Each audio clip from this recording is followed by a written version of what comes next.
Тэглээхэн дус та бүхэнд шинэ өглөөний мэндийг хүргэе. Өглөө бүр амьд үгээр өгийн үйлчлэлийн цаг маань үргэлжилж байна. Тэгээ өнөөдрийнхөө цагийг Бурхан эзэндээ даатхан залбираад хамтдаа эхэлцгээе. Хайртай Тэнгэрлэг эзэн Бурхан минь танд талархаж байна.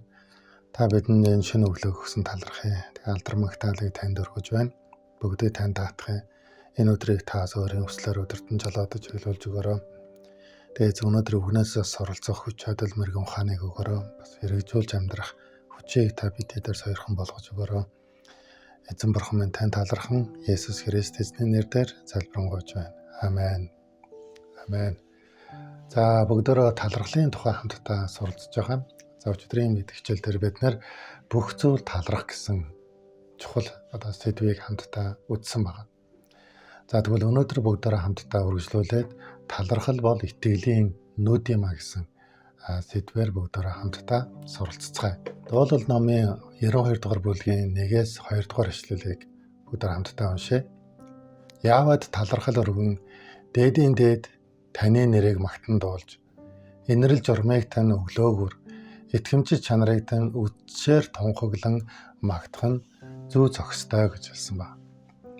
За тэгэхээр бидний Бурхан эзэн бүтээгч агуу нэгэн бол талархал магтаалыг авах зохистой нэгэн бол тэр байна. Түүний нэр бол хамгийн дээдийн дээд гэж тодорхой хэлсэн байна. Дээдийн дээд цор ганц оршигч нэгнийг бид магтан дуулж бид түүнийг алдаршуулдаг. Тэгэхээр түүний инрэл журамд өглөөгөр мөн түүний итгэмжит чанар нь үдшээр тунхаглагдах болно гэж. Тэгэхээр Бурханы инрэл хайр ямар агуу вэ? Бас Бурханы итгэмжит чанар ямар агуу вэ гэдгийг дууллагч маань Бурханыг үгээр дамжуулан магтан алдаршуулж түүнд талархсан байна. Өглөөний эхний бодол тухайн өдрийг тодорхойлдог. За айдас хүчээр дүүрсэн бодол байна уу? Эсвэл стресс давтсан бодол байна уу? Харин эсвэл шинэ өглөөг эхлүүлж байгаа ч гэсэн итгэлийн нүдээр харсан талархал дүүрэн өглөөг эхлүүлж байна уу? Эндээс шалтгаалаад өөрөө бидний тухайн өдрийн өнгө тодорхойл. Тухайн өдөр нь сайн сайхнаар үргэлжлэх үү? Эсвэл санаа зовлтоор айдас хүчээр дүүрэн үргэлжлэх үү? Стресс бохимдлаар дүүрэн үргэлжлэх үү гэдэг нь бидний шинэ өглөөг тавих эхний алхмаас энэ нь үүдэлтэй байна.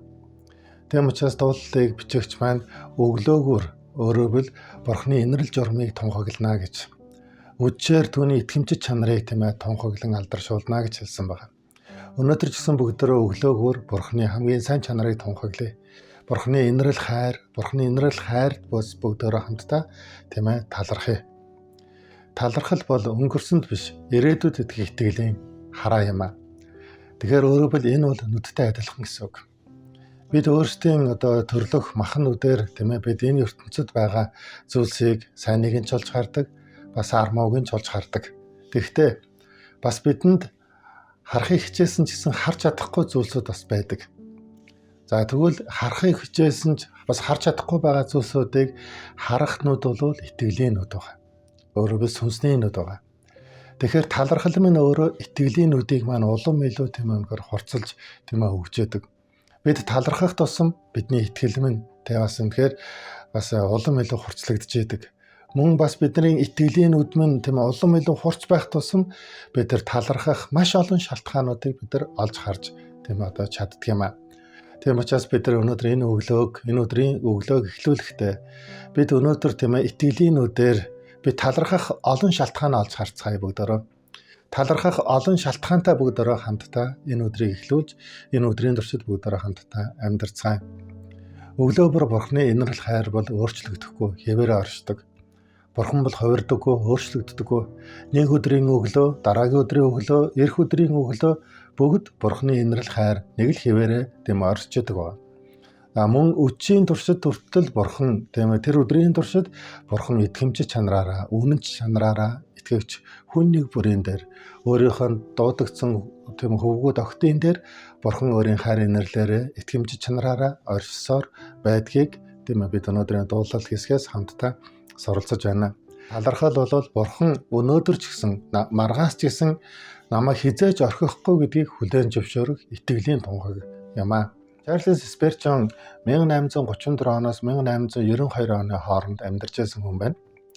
Тэрээр сэргэлтийн номлогч бас номлолын ханхүү гэж нэрлэгдсэн гайхамшигтай үйлчлэгч байжээ. 19-р зууны Их Британий сүнслэг сэргэлтийн төлөөлөгчдийн нэг бөгөөд Лондонгийн Баптист сүмийн пастраар үйлчилж байсан. За энэ хүн талархлын талаар нэгэн онцгой ишлэлийг хэлжээ. Талархал бол итгэлийн жимс юм а гэж. Итгэдэг хүн талархдаг, харин талархдаг хүн дахин итгэдэг гэж хэлсэн байна. Тэгэхээр итгэлтэй хүн бол үргэлж талархдаг. Тэгэхээр итгэлийнхаа үр дүнд талархах үед талархах тусам улам илүү дахиад итгэдэг бөгөөд итгэл нь улам илүү өсдөг талаар энэ хүн иш татжээ. Тэгэхээр талархал нь өнгөрсөн тулсан бурхны гайхамшигтай үйлсийг санаж мөн ирээдүйд түүний үнэнч байдлыг харж байгаа итгэлийн нүд юм а. Өнөөдөр ч бүгдөө өнгөрсөн өдрүүдийн төлөө талархах та. Мөн энэ өдрүүдийн төлөө бас бид нар үнэхээр итгэлийн нүдээ нээж бурхан бүхий л цаг хугацаанд гайхамшигтайгаар ажилласаар байгааг бүгдөө харцгаая. Талархал өөрөө итгэлийн жимс гэж хэлсэн. Талархал гэсэн итгэлийн үр жимсүүдийг бүгдөө амьдралаараа түрэн ургуулцгаая. Тэгээ энэ үр жимсүүд үнэхээр дүүрэн байх болтугай. Тийм учраас бүгдөө талархдаг хүмүүс болъё. Талархдаг хүнд итгэл нь улам илүү өсдөг юм а гэдгийг иш татан хэлсэн байдаг. Тэгэхээр маргаашийн талаарх айдас танд байна уу? Ирээдүйн талаарх санаа зовлт танд байна уу? Зүгээр түүнийг харин та талархлаар солиорой. Эзэн минь ээ, миний маргаашийг, миний ирээдүг эзэн би таны гарт даатхан өргөж байна гэж талархан итгэлийн нүдийг өөрийнхөө амьдралд нэгээсэй гэж эзний нэрээр өрөөж байна. Халелуя. За тэгээ бүгдөө өнөөдрийнхөө энэхүү цагийг талархлаар бас өргөжлүүлэн дуусгацгаая. Тэгээ талархлаар энэ өнөөдрийг маргаашийг ирээдүг харах тэр итгэлийн нүдийг бүгдөө талархлаар хамтдаа нээцгээе. Хамтдаа залбирая. Халелуя. Тэнгэрлэг эзэн бурхан минь танд баярлалаа. Эзэн минь гайхамшигтай цагийн төлөө талархаж байна эзэн минь. Тэгээд эзэн та бидэндээ талархлаар дамжуулан итгэлийн нүдийг минь нээж өгөөч. Эзэн минь бас талархдаг хүн бас улам илүү итгэлээр амьдардаг, улам илүү итгэдэг гэж таас бидэнд хэлсэн. Үнэхээр бурхан эзэн минь тэгээд таас бид өнөөдөр илүү итгэлийн нүдээр ирээдүйд байгаа маргааш ирээдүйд ирэх аливаа айдас хүйцийг бид нар харж амьдрах биш, түүнд санаа зовж, түүнд стресстэж, бухимдаж амьдрах харин талархлаар бүхнийг өөрчилж, талархлаар ирээдүгөө харж сурахад минь та бидэнд тусалж өгөөч. Эзэн минь өнөөдөр таны хайр инрэл өглөө бүр таны хайр инрэл нь агуу билээ. Үргэлжид бидэнтэй хамт оршдог билээ. Мөн эзэн оройн бас таны итгэмжид агуу тэр гайхамшигтай мөн чанарыг таны бидний амьдрал тохиолсон биелүүлсэн тэр гайхамшигтай түүхүүд дотроос би таны итгэмж чанарыг алдаршуулж магтан бас талархахыг хүсэж байна эзэн минь. Тэгээд эзэн биднээс талархал магтаалыг авах зохистой агуу нэгэн таньда баярлалаа.